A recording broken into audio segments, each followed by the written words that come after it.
I've spent the last 16 years designing the best automatic farms for Minecraft players.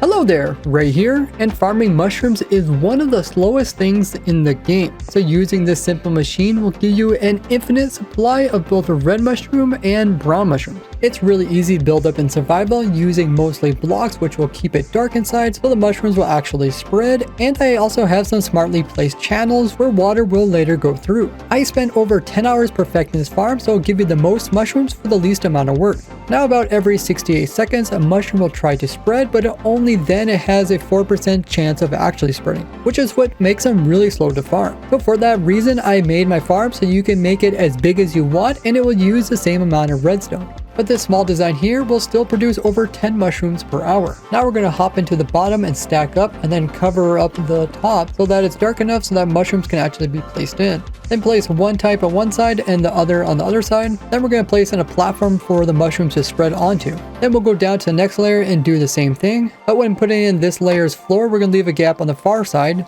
Then we're going to go to the next layer, do the same thing, except this time we're going to put the floor in with the gap towards us. And then we're just going to keep alternating however high you have it, with the last floor needing to have the gap on the opposite side of where the hopper is. Then we're going to leave the farm like this, not to update any of the mushrooms.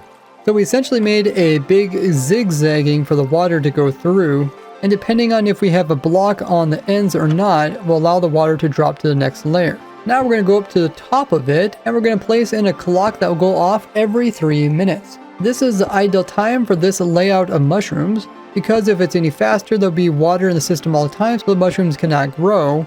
And if we harvest any slower, then there's mushrooms in the system that are preventing new mushrooms from growing. This is because there can only be a maximum of 5 of the same type of mushroom in a 9x3x9 area. So if we put in 3.5 stacks of items into this hopper here, it'll make the perfect timing.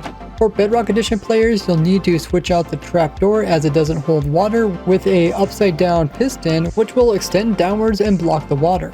And once most of the items move over to the other side, it'll make the redstone so weak that the trapdoor will no longer be powered, and then it will flip downward, allowing the water to flow, and it's going to go down one layer, then across, and then back, while also pushing the mushroom items into the hopper. So this is what it looks like. You can see the mushrooms get pushed up against the walls, and then they fall all the way down to the bottom.